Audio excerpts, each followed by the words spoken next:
ఓం శ్రీ గురుభ్యో నమః. ఓం శ్రీ మాత్రే నమః. శని వక్రగతి 138 రోజుల పాటు జూలై 27వ తారీఖు నుంచి డిసెంబర్ 11వ తారీఖు వరకు కూడా శని వక్రగతి యొక్క ప్రభావం మేషాది ద్వాదశ రాశుల మీద ఏ విధంగా ఉండబోతుంది? శని ఆయుష్ కారకుడు, అంటే ఆయుష్ని ఇచ్చేవాడు ప్రధానంగా శని. పనులలో ఆలస్యం చేయకుండా, అంటే పనులలో ఆలస్యం చేసే గ్రహం ఏమిటి అంటే శని. అంటే శని వల్ల కొన్ని యోగాలు కూడా ఉంటాయి. అంటే చెడు యోగాలు ఉన్నాయి, మంచి యోగాలు ఉన్నాయి. అలానే శశి మహాపురుష యోగాలు ఉంటాయి. అలానే చెడు యోగమైన పునర్భవ దోషం కూడా ఏర్పడుతూ ఉంటుంది. అంటే శని చంద్రుల యొక్క కలయిక వల్ల శని చంద్రుడి మీద దృష్టి ఉండటం వల్ల, చంద్రశనుల యొక్క పరస్పర దృష్టి వల్ల కూడా పునర్భవ దోషం అనేది కాలయాపన జరిగే అవకాశాలు ఎక్కువగా ఉంటాయి. అయితే ఈ గోచారరీత్యా శని వల్ల, శని 138 రోజుల పాటు వక్రగతిలో ఉండటం వల్ల మనకి ఎలాంటి ఫలితాలు జరగబోతున్నాయి? శని యొక్క కారకత్వాన్ని మనం చూసుకునేటట్టయితే శని ప్రధానంగా కొన్ని భావాలకి, అంటే వ్యయభావానికి కూడా అధిపతి శని. అలానే ఇక్కడ శని ఏదైతే ఆయుష్ని, ఆరోగ్యాన్ని, ప్రధానంగా పనులలో ఆలస్యాన్ని, అలానే ఇలాంటి విషయాలన్నిటి కూడా కారణభూతం. అంటే ఇనుము, ఆయులు, పళ్ళు, అలానే ఆరోగ్యపరంగా ఇబ్బందులు, అలానే ఎముకలు, అలానే పాదాలు, కీళ్ళు, ఇలాంటి వాటిలన్నిటి కూడా కారణభూతమయ్యే గ్రహం ఏంటంటే శని. అంటే ప్రమాదాలు, అనుమానాలు, అవమానాలకు కూడా కారణభూతమైందే శని. అంటే శని గ్రహం, ఇవన్నీ కూడా శని గ్రహం యొక్క ఫలితాలు ఏ విధంగా ఉండబోతున్నాయి? మరి ఇవన్నీ చెప్పేవి ఎలాంటి ఫలితాలు అంటే గోచారరీత్యా చెప్పబడే ఫలితాలు అంటారు. అంటే బర్త్ చార్ట్ అనుసరించేవి కాదు, గోచారరీత్యా చెప్పబడే ఫలితాలు. అంటే బర్త్ చార్ట్కి గోచారానికి లాట్ ఆఫ్ డిఫరెన్స్ ఉంటుంది. అంటే ఒకటి ట్రాన్సిట్ సిస్టము, ఒకటేమో నాటల్ చార్ట్, అంటే బర్త్ చార్ట్ అంటారు. ఇప్పుడు చెప్పే గోచారం అనేది 20% ఫలితాన్ని నిర్ణయం చేస్తుంది. అందులో మన ఈ 138 రోజుల పాటు శని యొక్క ప్రభావం ఏంటి, వృత్తి, ఉద్యోగ, వ్యాపార రంగాల్లో ఏ విధంగా ఉండాలి, వివాహపరంగా ఏ విధంగా ఉండాలి, ప్రమాదాలు, ఇళ్ళు కొనుగోలు చేయటం, వస్తువులు కొనుగోలు చేయటం, అలానే ఆరోగ్యపరంగా ఎలాంటి ఇబ్బందులు కలగబోతున్నాయి, కోర్టు సమస్యలు ఏ విధంగా ఉండబోతున్నాయి, సంతానపరంగా సమస్యలు ఏ విధంగా ఉండబోతున్నాయి అని చెప్పగలిగేది శని యొక్క ప్రభావం కూడా అన్ని స్థానాల మీద. అంటే ఏ భావం, ఏ భావాధిపతి ఉంటుందో ఆ భావాధిపతి మీద కూడా శని యొక్క ప్రభావం, దృష్టి అనేది ఉంటుంటుంది సహజంగా. ఎందుకంటే మకర కుంభ రాశ్యాధిపతుడు శని అయ్యాడు. భావాధిపతి వేరు, ఇక్కడ రాశ్యాధిపతి వేరు, అక్కడ ఉండే గ్రహం వేరు. ఇక్కడ గోచారరీత్యా శని యొక్క ఫలితం ఏ విధంగా ఉండబోతుంది, వక్రగతిలో ఉండటం వల్ల ఎలాంటి ఫలితాలు ఉన్నాయో ద్వాదశ రాశులకు మనం తెలుసుకుందాం. కర్కాటక రాశి వారికి ఏ విధంగా ఉండబోతుంది? కర్కాటక రాశి వారికి ప్రధానంగా సప్తమ రాశ్యాధిపతి, అష్టమ రాశ్యాధిపతి అయిన శని భాగ్యస్థానంలో, నవమ స్థానంలో ఉండి వక్రగతిలో ఉండటం వల్ల ఆరోగ్యపరంగా ఇబ్బందులు కలగకుండా చూసుకోవాలి. అంటే ఆరోగ్యాన్ని చాలా ఇంపార్టెంట్గా చూసుకోవాలి. నిత్యం ప్రయాణాలు చేస్తుంటారు, అలానే దీర్ఘకాలిక వ్యాధులు, షుగరు, బీపీ ఉన్న వాళ్ళ విషయంలో కొంత జాగ్రత్తగా ఉండాలి. జంతువుల ద్వారా కొన్ని ఇబ్బందులు, అలానే వృత్తి ఉద్యోగాల్లో కోప ఉద్రిక్తలు తగ్గించుకోవాలి, ఆవేశం తగ్గించుకోవాలి. తల్లిదండ్రుల యొక్క ఆరోగ్యాన్ని కూడా ఫస్ట్గా ప్రయారిటీ ఇవ్వాలి. అయితే ఆర్థిక పరంగా లావాదేవీలు బాగా ఉన్నా, చక్కగా ఉన్నా, ఫైనాన్షియల్ పరంగా ఉండే డెవలప్మెంట్ ఉన్నా, ఏదో ఆరోగ్యానికి, అనవసరమైన విషయాలకి, అంటే ఆరోగ్యం చాలా ఇంపార్టెంట్, ఆరోగ్యానికి డబ్బులు ఖర్చు పెట్టాల్సిందే. అనవసరమైన విషయాలకు డబ్బులు ఖర్చు పెట్టే సూచనలు ఎక్కువగా ఉంటాయి. అలాంటి అనవసరమైన విషయాలకు డబ్బులు ఖర్చు తగ్గించుకోవాలి. ఆరోగ్యపరంగా ఇబ్బందులు లేకుండా చూసుకోవాలి. అలానే స్నేహితులతోటి కొన్ని ఇబ్బందులు, బంధువులతోటి కలహాలు, ఏదో అనవసరంగా మీరేదో ఒక మాట చెబితే వాళ్ళు అనవసరంగా నెగిటివ్ ఫీలింగ్ తీసుకొని వాళ్ళు మీతో గొడవపడే అవకాశాలు ఎక్కువ ఉంటాం. అన్నదమ్ముల మధ్యలో కొంత సఖ్యత తగ్గటం ఉంటే, పిత్రార్జిత విషయంలో కూడా గొడవలు జరిగే అవకాశాలు ఎక్కువ ఉంటాయి. అలాంటి గొడవలు జరగకుండా చూసుకోవాలి. అలాంటి విద్యార్థులు కూడా చదువు మీద బాగా కాన్సన్ట్రేషన్ చేసి ముందుకు వెళ్ళాలి. చేస్తేనే వాళ్ళకు అనుకూలమైన పరిస్థితులు వచ్చే అవకాశం ఉంది. శుభ కార్యక్రమాల మీద కొద్దిగా వాయిదాలు పడే అవకాశాలు ఉంటాయి. అంటే 1-2 సంబంధాలు చూసిన తర్వాత 3వ సంబంధం కలిసి వచ్చే అవకాశం ఉంటుంది, కాబట్టి కొంత వాయిదాలు పడే అవకాశాలు ఎక్కువ ఉంటాయి. అలా వాయిదా పడుతుందని ఆందోళన చెందాల్సిన అవసరమూ లేదు. తప్పకుండా నేను కొన్ని పరిహారాలు అనేవి చెప్పబోతున్నాను. ఆ పరిహారాలు మీరు పాటించండి, మీకు మంచి జరిగే అవకాశాలు ఖచ్చితంగా ఉంటుంది.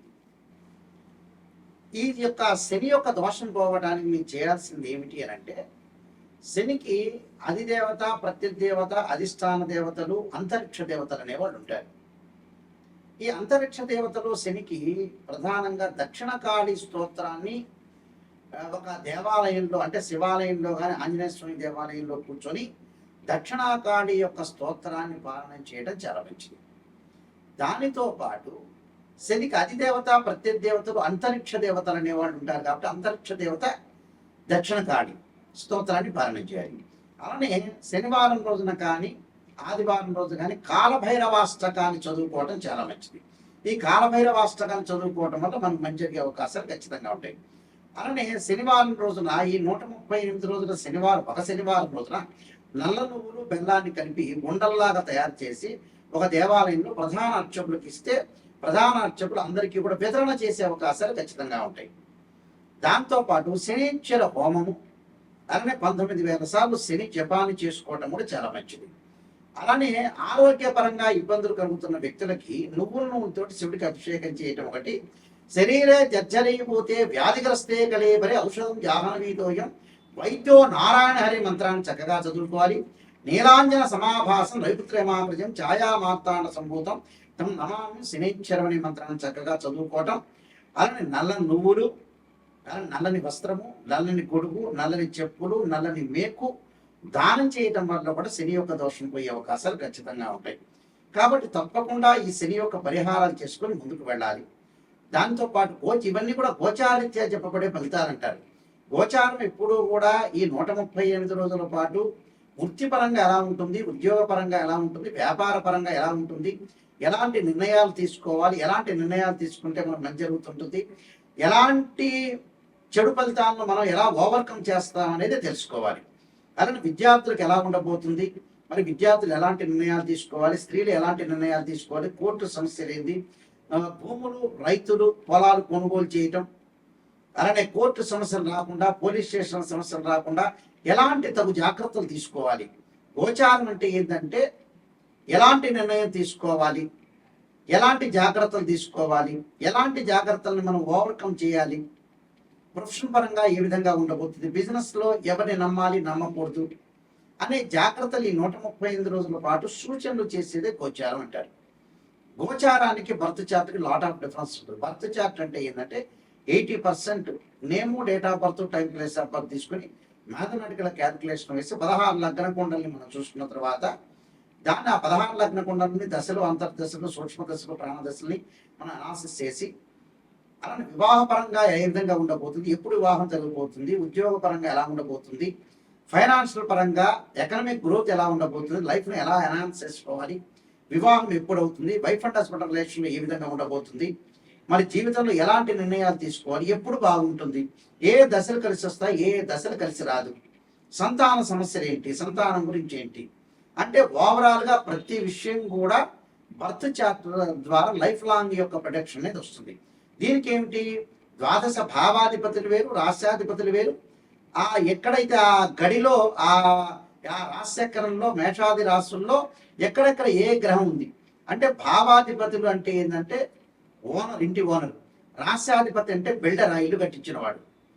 అలానే ఇక్కడ ఆ గ్రహము ఏ ఏ స్థానాల్లో ఉందో ఆ స్థానాన్ని టెనెంట్ అంటారు, అంటే అద్దెకున్నవాడు అని అర్థం. అలాగా దాని యొక్క దృష్టి ఏంటి అంటే భావాధిపతులు అంటే ఏంటంటే ఎవరైతే జన్మలగ్నంలో జన్మిస్తారో ఆ లగ్నానికి అధిపతి ఎవరంటే తనుభావం అంటారు. తనుభావానికి రవి అధిపతి, ద్వితీయ భావానికి గురువు, తృతీయ భావానికి కుజుడు, చతుర్థ భావానికి ఇక్కడ చంద్రుడు బుధుడు అని, పంచమ భావానికి కుజుడని అంటే పంచమ భావానికి గురువు అని, అలానే షష్టమ భావానికి కుజుడని అంటే షష్టమ భావానికి కుజుడు శని, పంచమ భావానికి వచ్చేటప్పుడు గురువు, చతుర్థ భావానికి చంద్రుడు బుధుడు, ఇవి భావాధిపతులు. అలానే వ్యయాధిపతి శని. అంటే మనం ప్రతిదీ కూడా భావాధిపతులే కాకుండా రాస్యాధిపతులు ఆయా గ్రహాలు ఏ రాశుల్లో ఉన్నాయో కూడా మనం చూసుకొని ముందుకు వెళ్ళాలి. ఒక వివాహం కాలేదు అంటే ఒక మనిషికి రాశిచక్రము, నవాంశం, భావచక్రము, దశలు, అంతర్దశలు, వృత్తిపరంగా ఫైనాన్షియల్ పరంగా డెవలప్మెంట్ లేదు అంటే రాశిచక్రము, దశమాంశము, భావచక్రము, దశలు, అంతర్దశలు చూడాలి. అంటే ఏ లగ్నానికి ఏ దశలు, అంతర్దశలు కలిసి వస్తాయి అనేది కూడా చూడాలి. ఇలాగా చాలా మంది కూడా ఏం చేస్తారంటే ఒక ఆస్ట్రాలజర్ని అప్రోచ్ అయినప్పుడు ఏదో చెప్పండి గురువు గారు, నా పాజిటివ్ చెప్పండి అనే వాళ్ళు చాలా మంది ఉంటారు. నిజంగా పాజిటివ్ అనేది కాదు, ఫస్ట్ నెగిటివ్ తెలుసుకున్న తర్వాత పాజిటివ్. నిజం అనేది నిప్పు లాంటిది, అసత్య దూరం అంటే సత్య దూరం అని అర్థం. అంటే సత్య దూరంగా మనం ఏదైతే నిజం తెలుసుకున్నామో దాన్ని మనం ఎలాగా అంటే ఎప్పుడైతే నిజం మనం తెలుసుకుంటామో నిజాన్ని మనం తెలుసుకొని నెగిటివ్ని ఎప్పుడైతే తెలుసుకుంటామో ఆ నెగిటివ్ని మనం పాజిటివ్ చేసుకోవడానికి ఓవర్కమ్ చేస్తే మనం కంప్లీట్ మ్యాన్ అయినట్టే. అంటే నెగిటివ్ని పాజిటివ్ చేస్తే మనం కంప్లీట్ మ్యాన్ అయినట్టే. అబద్ధాల ముసుగులో మనం ఉండటం అనేది మంచిది కాదు. ఎప్పుడైనా సరే ఆస్ట్రాలజర్ని అప్రోచ్ అయ్యేటప్పుడు కరెక్ట్గా నిజం తెలుసుకుంటే మీ జీవితం బాగుపడినట్టే. ఏదో ఆస్ట్రాలజర్స్కి మనం డబ్బులు ఇచ్చాం కదా పాజిటివ్ చెప్పండి అనేది కరెక్ట్ కాదు. అందువల్ల నిజాన్ని తెలుసుకోండి. ఆ నిజాన్ని తెలుసుకొని ఏదన్నా జాతకపరంగా నెగిటివ్ ఉంటే దాన్ని ఓవర్కమ్ చేసుకుంటే కంప్లీట్ అవుతుంది. మా వెబ్సైటు www.nayakanti.com nayakanti.in.